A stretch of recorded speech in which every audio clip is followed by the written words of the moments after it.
I'm Brendan Killian. Today I'm going to guide you through one of my favorite hip mobility sequences. This should take about 10 minutes and you should do it anytime you're going to do an intensive lower body session. That could be either a lot of stretching, it could be a lot of hip movement, floor movement, or it could even just be lower body lifting with barbell or dumbbells or kettlebells. Either way, we're going to start with this medicine ball. I think this works a lot better than a foam roller. In particular, we're going to focus on these tight tissues right in the high groin. They actually prevent us from getting into these deep ranges of motion way more than we think.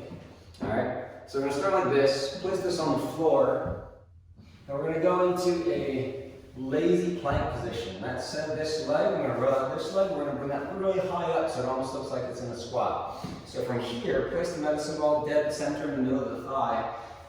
Once we kind of squirt our way into position, now it's going to be lift the opposite hip. It's going to put more pressure on the ball. Double check that knee position. We want to make sure it's jacked way up there. It's going to expose a lot of the tissues that we want.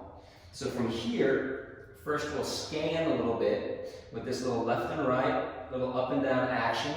You're going to find something that's really tight, and then after that, set the timer on your phone, 2 minutes. Sitting there, you can do these near imperceptible motions, but we want to keep continuous pressure on there. So when I'm moving about, it's kind of like me pressing my fist down. I'm not going to let up on pressure, but I may change that angle a little bit. 2 minutes.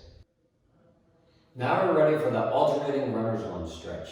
So to begin with, we're going to place 1 foot forward, 1 foot in back. We're looking for a classic runner's lunge. That means that the front leg is at about 90 degrees here, and back there, leg is straight, heels elevated. So again, not like this, not with the heel close to the ground, heel elevated, front knee 90. The movement here is going to be to rotate by lifting the front heel, walking the hands across, and then landing in a runner's lunge on the opposite side. The heel can come back down on the front leg, so you can rest there, hold the stretch, raise up, weight shift with the hands, and land on the other side. Now, if you've done this right, that means that when you spin on the balls of the feet, notice I can even take my hands off the ground, transfer over, and I don't really have to adjust my feet too much. They're just rotating in place.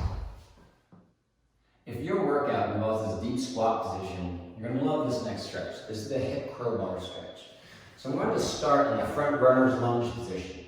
Taking that near arm, placing the hand down on the lace of the shoe, elbow presses into the inner shin. So once you get that lined up, go ahead and drop that back knee for now.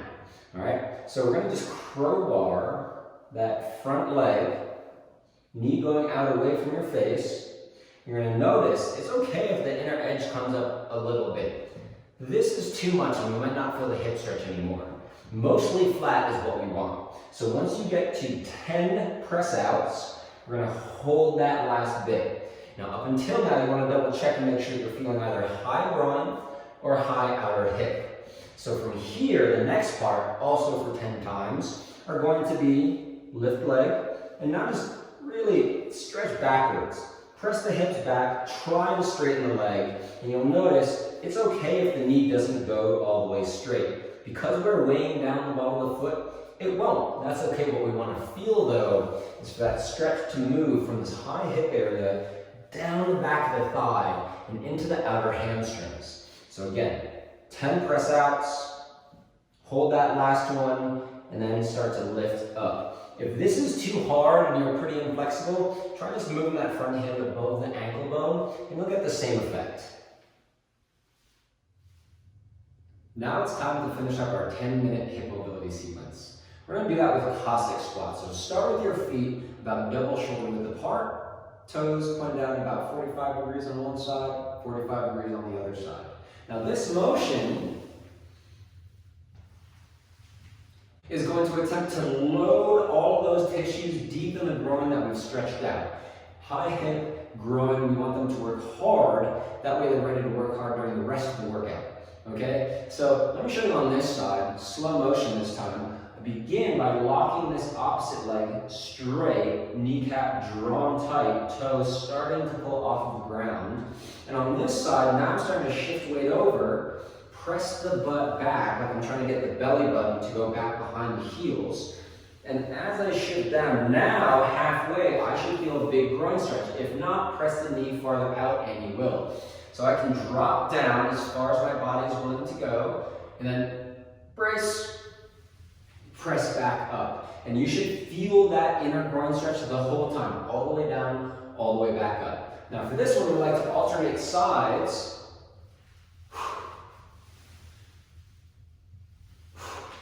And that way we can get all the way to 20, 10 per leg. After that, you should hit the rest of your workout just fine. Your hips are going to be ready to rock.